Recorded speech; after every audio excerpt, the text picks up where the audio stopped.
You're tuned in to Ask the Master Auto Technician. Car questions? Get answers right now. Call 850-763-0555. James Auto Center, we fix it right, guaranteed. Beep, beep, beep, beep, yeah. All right, good morning, everybody. This is our second half of our Thursday morning show. I have Bryan Armstead calling, and I believe he calls today he's calling from Maryland, I think, but you just never know where this man is. He is all over the world. So where are you today, Bryan? I'm actually in Maryland. I'm at home. You're at home. But I head out today. I'm headed to the MGM Casino, which is also in Maryland. A little bit later today, I'll be driving a 2017-2018 Mini Cooper Clubman All-4. And I'm going to go check out the latest casino from MGM in the area. So I'm excited about that. I have more of that next week. Now today, it's a Mini Cooper. You're a big guy. I fit perfectly. You're 6'8", and you're going to fit in a Mini Cooper? I'm 6'9", and I weigh 300 pounds. And wow. It's a comfortable car for me. Right. It really is. I mean, now getting in and out is a challenge. But again, we'll talk more about the whole Mini Cooper experience next week. I wanted to just follow up on what we talked about last week, which was the African American history tour and the Toyota Highlander and the Toyota models that I drove on my route down kind of like Freedom Trail, if for lack of a better word, from New York down to Washington D.C. So when we last left Bryan Armstead, he was on his way to New York. There he was. There he was. Actually, we started in New York. Again, I called in last Thursday, so I was actually in New York about to kick off the whole tour. We started at Madam C.J. Walker's estate, which is now owned by an African-American diplomat from the Reagan era. His name is Mr. Doley, Ambassador Doley, and he's restored the C.J. Walker estate mansion to incredible detail. If you can only imagine a facility, a home that old, built in the 1900s, that a 40-room estate that requires a whole lot of maintenance. So he's put his passion into restoring it, keeping the estate alive, and we just had a great walking tour of the estate and about how Madam C.J. Walker influenced African Americans to become entrepreneurs. Let people know what Madam C.J. Walker. A lot of people don't know what made her a millionaire, made her the first black millionaire. What did she do? A lot of people don't realize what she did. Well, she created hair care products. As you know, our hair is a little coarser than most folks, and it can get a little out of control sometimes. But that's what made it. But it made it where people could, I guess, untangle their hair a little easier, and it was make it more manageable. More manageable. If they wanted their hair straightened, they could wear it straight. If they wanted curly style, she had a product for pretty much everything. She created all kinds of beauty products and hair care products. And it took off. She became wildly successful. Yes. Her estate, called Villa Lawaro, it's actually 34 rooms and 20,000 square feet. It's located in Irvington, New York. Just an amazing property. Ambassador Harold Doley, they spent 20 years restoring the home. He and his wife Helena, and just really cool. You look at what was on the property before, and where she grew up. She grew up in almost like a slave cabin. That's what I understood. And then to move from a slave cabin to a 34-room estate. It's a beautiful estate. If you pull up a picture, you'll be very impressed. First black family with an in-ground swimming pool. Just a lot of history there. I think she was the first black woman to own a car and be licensed to drive in New York. Yeah, she drove her car everywhere. And during that time, I mean, had she been in the Deep South, she couldn't have gotten away with that. No. So luckily, she was in upstate New York. Now, a lot of folks don't realize that New York was very active in the slave trade, and we found that out when we got to the African American History Museum in Washington, D.C. So we left Madam Walker's estate, did a walking tour, drove down to Harlem, Mm-hmm. and Harlem was the center of black culture for the African American community, 20s, 30s, 40s, 50s, all the way up to today. Mm-hmm.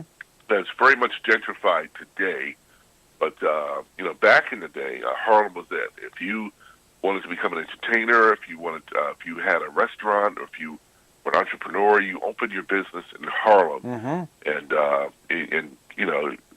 lot of Duke Ellington, Thurgood Marshall, Dr. King, Malcolm X. I mean, Muhammad Ali spent a lot of time in Harlem. Madam Walker. There's just so many.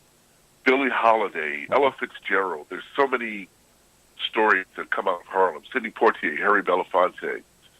The just walking around and feeling The history. the presence of those who came before you was just really quite an incredible experience. It sounds like it was. Had his gym in Harlem. Now, what was the most outstanding on that part when you went out there to visit Madam Walker? What was one thing that stood out in your mind about her place? The large. Did we lose? Was that she was black, and this was the 1900s that she became successful. Okay, well, that was the thing that stood out the most. I didn't know there was one thing about the house that maybe the stained glass or maybe the staircase, because I've seen pictures. Oh, the house is. It's fantastic. I mean, we'd be on the phone for the next hour if I started talking about details of the home. But I just know it's a really beautiful house. Really spectacular, beautiful estate. And anyway, back to Harlem. It's just a lot of history there. We drove down the next day to Philadelphia, where we toured the Mother Bethel AME Church, which is the longest continuously owned black-owned property in the United States. Okay, I did not know that. They purchased the property in the late 1600s, and it's just a phenomenal story.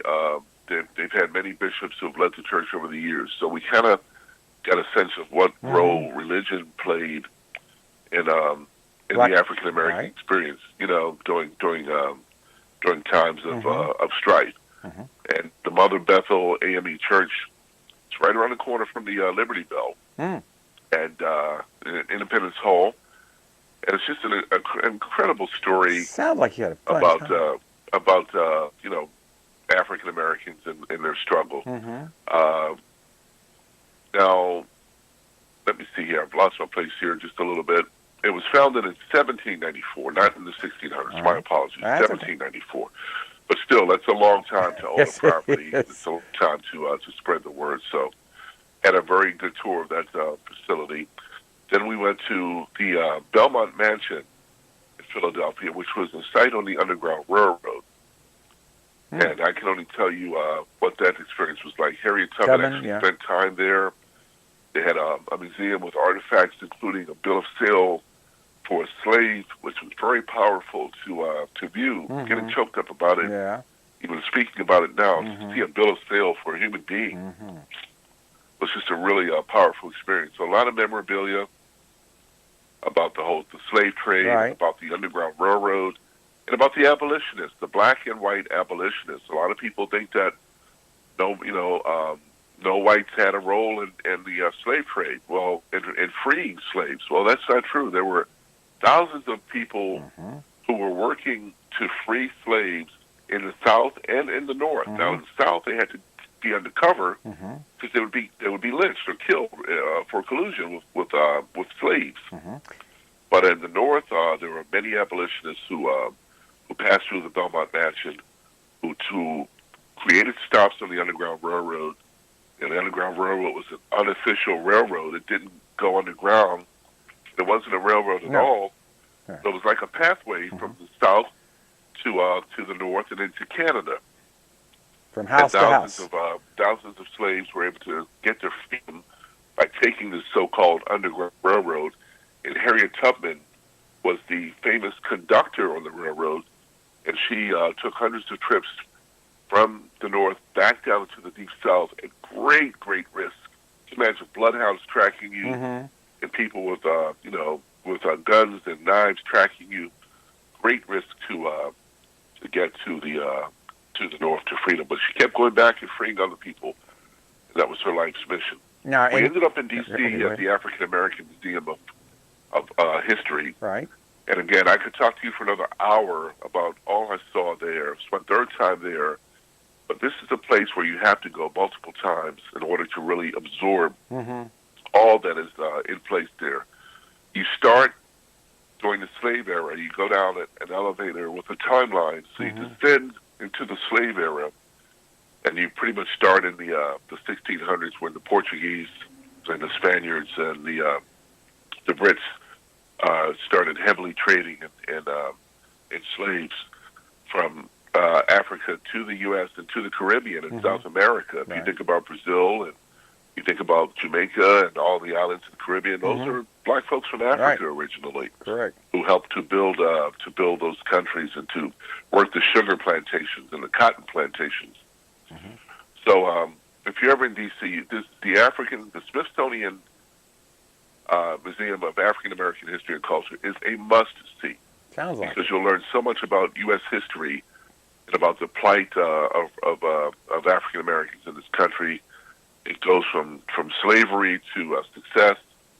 There's a display with Oprah Winfrey, who was a donor. We got 1 minute left. I want to let you know we got 1 minute. Okay, Barack Obama.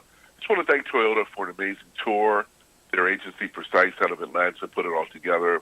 Toyota donated $3 million to the African American Museum, and they're dedicated to making sure that multicultural stories are told. People of color, Native Americans, Asian Americans, African Americans, Hispanic Americans.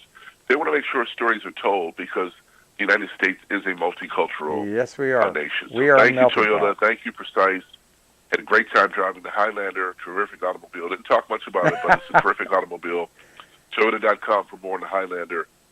More next week about my experience with the MGM Grand and the Mini Cooper, James. It's a great trip and a lifetime experience, a life-changing experience. Sounds so like thanks fun. again. Thank you so much for being on here, Bryan. We'll talk to you next week. I'll be putting this on YouTube for you. That way you can send it off, put it in your collection. But if y'all have any comments or questions, give us a call at 850-763-0555 on Ask the Master Auto Technician. We'll talk to y'all tomorrow. Bye-bye, everybody. James Auto Center, we fix it right, guarantee.